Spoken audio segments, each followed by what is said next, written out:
In 2024, global financial assets reached $468 trillion. But who actually controls these massive capital flows? 5 families. 200 years. And they rewrote the rules of capitalism itself. This isn't conspiracy theory. This is verified financial history with numbers that will shock you. June 18th, 1815, Waterloo. While Europe panicked, Nathan Rothschild made history's greatest bet. British bonds crashed 40% as everyone thought Napoleon was winning. Rothschild bought everything. When Wellington won, bonds surged 40%. One day, $1 billion in today's money. But here's the real genius. He didn't just make money, he invented the system. 5 sons, 5 capitals. The world's first transnational banking network. By 1870, the Rothschilds financed 50% of all European government debt and controlled 40% of global gold supply. Today, 96 billion euros in assets. But the power isn't in the number, it's in being the invisible hand behind sovereign wealth funds and commodity prices. 1,870. America has 250 oil refineries. Chaos everywhere. Then John D. Rockefeller does something nobody had seen before. He doesn't just compete, he eliminates competition entirely. Secret railroad deals, crushing economies of scale, refining oil at 45 cents per barrel, while competitors pay $1.50. By 1880, he owns 90% of America's oil industry. His peak wealth in 1913? $900 million. That's 2.8% of America's entire GDP. In today's money, $400 billion. 3 times what Jeff Bezos has now. Here's the kicker.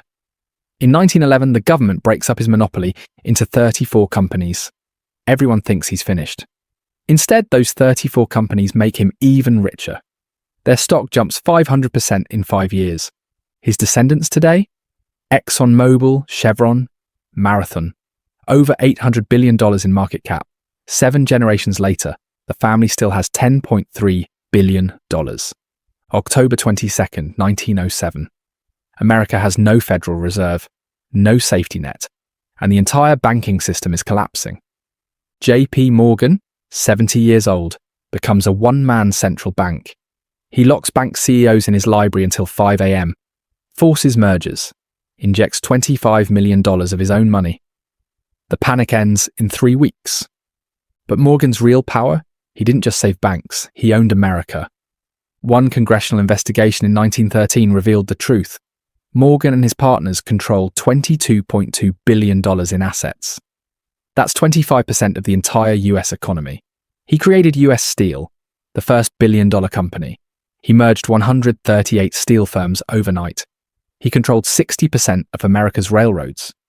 J.P. Morgan Chase today, $3.9 trillion in assets, the world's largest bank, number 1 in investment banking globally. The empire never died, it just got bigger. Gianni Agnelli, L'Avvocato. Time magazine called him Italy's true prime minister, and they weren't exaggerating. By 1960, Fiat controlled 85% of Italy's car market.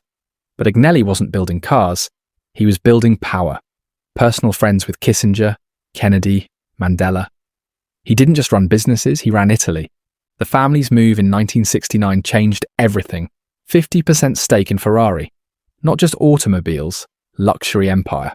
Today's portfolio: Stellantis, 14 car brands worth 78 billion euros. Ferrari standalone at 67 billion euros. Juventus Football Club. The Economist magazine. Christian Louboutin.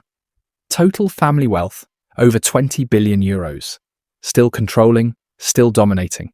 December 2024. The Walton family just became the richest family in human history. $432.4 billion. Read that again. Not one person, one family. Sam Walton's secret? He didn't invent retail. He perfected it ruthlessly. Inventory turnover 8.5 times per year when competitors managed 4 times. Supplier prices 15 to 20% below industry average. How? Pure power. The Rubbermaid story says it all.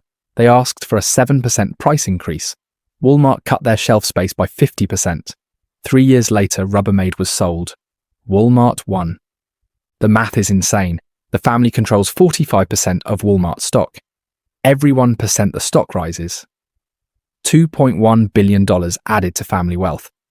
In 2024, Walmart stock jumped 80%. That's $473 million earned every single day, $328,000 every minute. Walmart today, $642 billion revenue. One company, one family, 5 families, 5 revolutions. And 3 things they all share. They didn't just win their markets, they monopolized them. They didn't just build wealth, they engineered multi-generational empires. And they didn't fear crises, they weaponized them. Rothschild bought during Waterloo's panic. Rockefeller crushed competitors during oil chaos.